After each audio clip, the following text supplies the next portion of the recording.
नमस्कार मित्रों, मैं हूं अक्षय प्रताप सिंह। प्रतियोगिता की तैयारी के संबंध में आज हम लोग भारत में सशक्तिकरण के अंतर्गत उद्योग धंधों के विकास पर चर्चा करेंगे।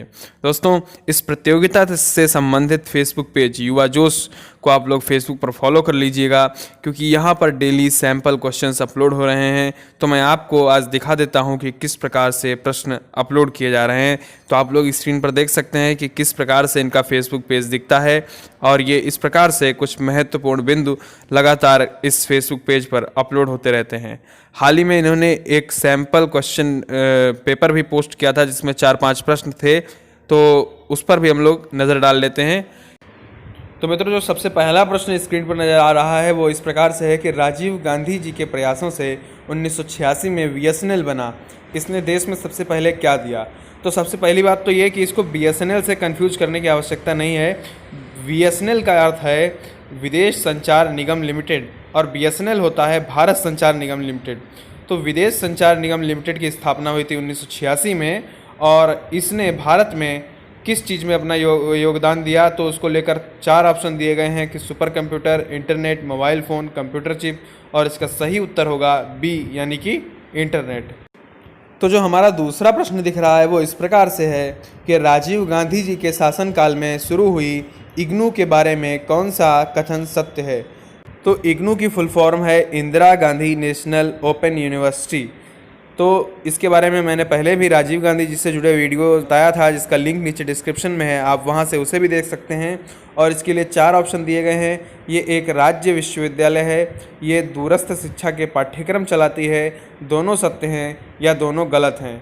तो इसका जो सही उत्तर होगा वो होगा बी, यानी ये दूरस्थ शिक्षा के पाठ्यक्रम चलाती है। तो ये दूरस्थ शिक्षा के पाठ्यक्रम चलाती है। उसके बाद जो अगला प्रश्न है वह है कि राजीव गांधी जी को भारत में संचार क्रांति को बढ़ावा देने के लिए जाना जाता है। उनके नेतृत्व में कौन सी बड़ी टेलीकॉम कंपनी की स्थापना हुई थी। तो यहाँ पर देखिए, हमको 4 ऑप्शन दिए गए हैं, बीएसएनएल, टाटा, एमटीएनएल, एयरटेल। तो इसमें जो सही उत्तर है वो है एमटीएनएल। एमटीएनएल के बारे में मैंने अपने पिछले वीडियो में भी आपको बताया था।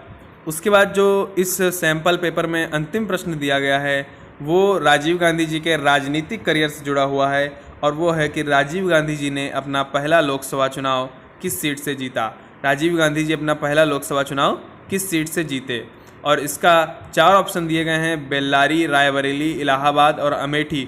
तो इसका जो सही उत्तर है वो है ऑप्शन नंबर डी, अमेठी।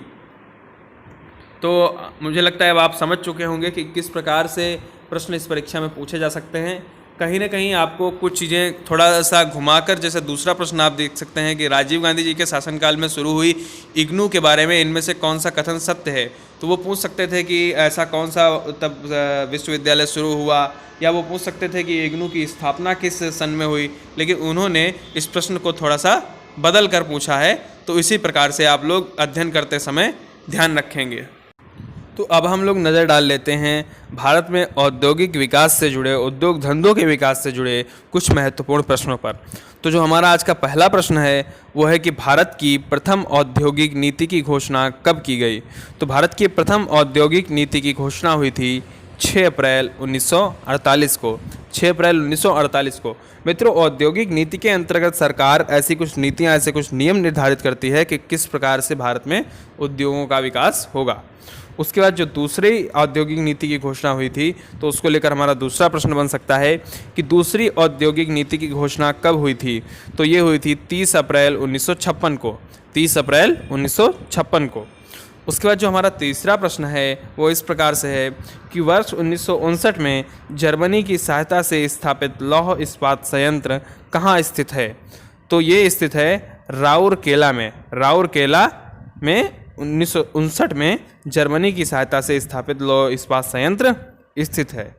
उसके बाद जो हमारा प्रश्न संख्या 4 है वह है कि भिलाई लौह इस्पात संयंत्र कहाँ स्थित है। तो ये स्थित है मध्य प्रदेश में।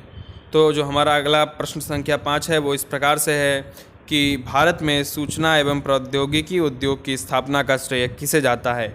ये प्रश्न काफ़ी महत्वपूर्ण हो जाता है क्योंकि इसका उत्तर है श्री राजीव गांधी जी। तो भारत में सूचना एवं प्रौद्योगिकी उद्योग की स्थापना का श्रेय जाता है श्री राजीव गांधी जी को, क्योंकि उन्होंने भारत में डिजिटल क्रांति की शुरुआत की थी। उसके बाद जो हमारा प्रश्न संख्या 6 है वो कुछ इस प्रकार से है कि स्टील अथॉरिटी ऑफ इंडिया की स्थापना कब हुई। तो स्टील अथॉरिटी ऑफ इंडिया की स्थापना हुई थी 1974 में। तो 1974 में। उसके बाद हमारा प्रश्न संख्या 7 है कि उत्तर भारत का मैनचेस्टर किसे कहा जाता है। तो इसका उत्तर होगा कानपुर को। और क्यों कहा जाता है? क्योंकि यहाँ पर सूती वस्त्र उद्योग काफ़ी अच्छी अवस्था में है। प्रश्न संख्या 8 की ओर बढ़ते हैं। प्रश्न संख्या 8 कुछ इस प्रकार से है कि भारत में हिंदुस्तान मशीन टूल्स की स्थापना कब हुई। तो हिंदुस्तान मशीन टूल्स की स्थापना हुई थी 1953 में, जिसको हम लोग HMT के नाम से जानते हैं। तो इसकी स्थापना हुई थी 1953 में। और ये जो है ये विशेष रूप से घड़ी आदि मशीन्स टूल्स बनाने के लिए जानी जाती है। तो इसकी स्थापना हुई थी 1953 में। ये भी महत्वपूर्ण प्रश्नों के अंतर्गत आता है। उसके बाद जो प्रश्न संख्या 9 है वो है कि भारत हैवी इलेक्ट्रिकल लिमिटेड भेल की स्थापना कब की गई। तो इसकी स्थापना हुई थी 1964 में, 1964 में।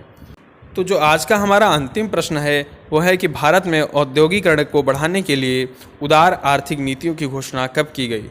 तो मित्रों, भारत में उदारीकरण की घोषणा हुई थी 24 जुलाई 1991 को।